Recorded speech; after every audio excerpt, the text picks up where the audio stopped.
धर्मवीर एक छोटे से गांव में रहता था। वो बहुत ही गरीब किसान था। उसके पास अपनी 2 बीघा जमीन थी जिस पर वो सब्जियां उगाकर बाजार में बेचा करता था। गांव देहात का एरिया होने की वजह से उसे अपनी सब्जियों के दाम भी सही से नहीं मिल पाते थे। उसके परिवार में उसकी पत्नी और 2 बेटियां थीं। इस बारी जून के महीने में इतनी भयानक गर्मी पड़ती है कि उसकी उगाई हुई सब्जियां गर्मी की वजह से झुलस जाती हैं।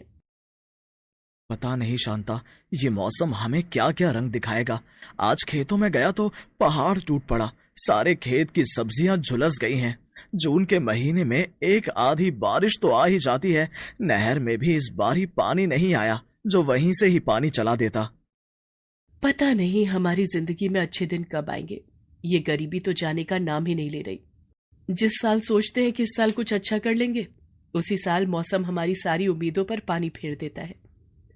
मैं एक काम करता हूँ, जो पौधे खराब हो गए हैं उन सबको निकाल देता हूँ और नए पौधे लगा देता हूँ। सारी उम्मीद बस इन्हीं सब्जियों पर टिकी होती है।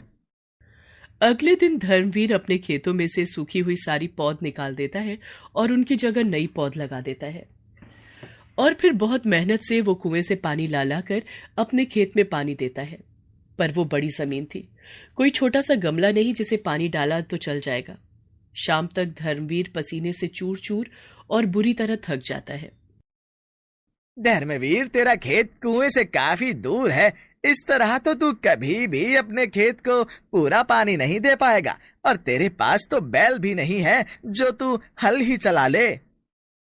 क्या बताएं भैया, जरा इंद्रदेव की मेहरबानी हो जाती तो यही सब खेत लहरा रहे होते।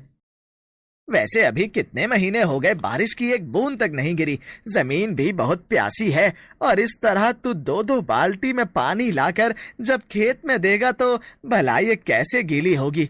अब तो बस भगवान का ही भरोसा है कि वो बारिश कर दे। गांव में हर किसान को बारिश के आने का इंतजार था।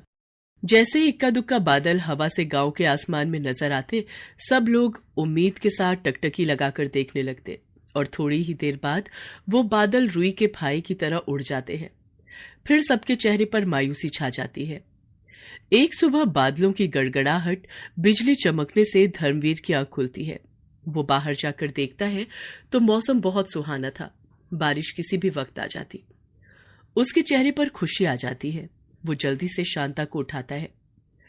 अरे ओ शांता, उठ, जल्दी से देख देख तो इंद्रदेव हम लोगों पर मेहरबान हो गए, बारिश आने वाली है। शांता आंख मलते हुए उठती है और बाहर जाकर देखती है तो पूरा आसमान काले काले बादलों से घिरा हुआ था। तभी हल्की हल्की बारिश होनी शुरू हो जाती है, और थोड़ी ही देर में बारिश बहुत तेज हो जाती है। गांव के सब लोग बहुत खुश हो जाते हैं। सबके चेहरे पर मुस्कान आ जाती है। धर्मवीर की दोनों बेटियां भी बारिश को देखकर बहुत खुश होती हैं और ताली बजाते हुए बारिश में भीगने चली जाती हैं। भगवान का शुक्र है, गरीबों की सुन ली उसने। अब जमीन में पानी जाएगा तो हमारी खेती भी अच्छी हो जाएगी। बस आज पूरा दिन बारिश हो जाए, उसके बाद खेतों में जाकर देखूंगा। अगर बारिश अच्छी हो गई तो फिर महीना भर खेत में पानी देने की जरूरत नहीं पड़ेगी। शांता सबके लिए खाना बनाती है, और खाना खाने के बाद आज धर्मवीर बच्चों के साथ बारिश में खूब मजे करता है। उसकी दोनों बेटियां भी आज पिता से समय मिलने पर बड़ी खुश। उनको इस तरह हंसता खेलता देखकर शांता भी खुश हो रही थी। सुबह की शुरू हुई बारिश शाम तक भी कम नहीं होती। मेरे ख्याल से 12 घंटे से ज्यादा तो हो गया है बारिश होते हुए। हाँ, इतना समय तो हो गया है। कोई नहीं, बारिश हो जाने दो, खेतों को खूब पानी मिल रहा होगा। कुछ समय बाद बारिश कम होने की बजाय और मूसलाधार शुरू हो जाती है। गांव के सब लोग बाहर निकलकर देख रहे थे कि बारिश बहुत तेज थी। इतनी तेज बारिश अभी तक गांव में नहीं आई थी। कुछ लोगों के मन में अब डर हो गया था कि कहीं इतना बारिश का पानी ना बरस जाए कि उनकी फसल खराब हो जाए। सुनो जी, मुझे तो चिंता होने लगी है। हमारी सब्जियों की पौध अभी छोटी थी और बारिश इतनी मूसलाधार हो रही है। कहीं ऐसा ना हो कि हमारी फसल खराब हो जाए। क्या बताऊं शांता, मेरे दिमाग में भी खेत घूम रहा है, मन में होल उठ रहे हैं। बस भगवान, आज के लिए इतनी बारिश बहुत है।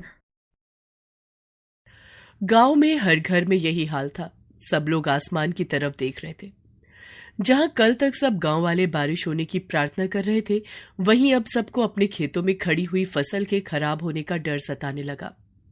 अगली सुबह जब बारिश कुछ कम हुई तो सबसे पहले धर्मवीर अपने खेतों की तरफ भागा। बाकी किसान भी अपने अपने खेतों को देखने के लिए चल पड़े।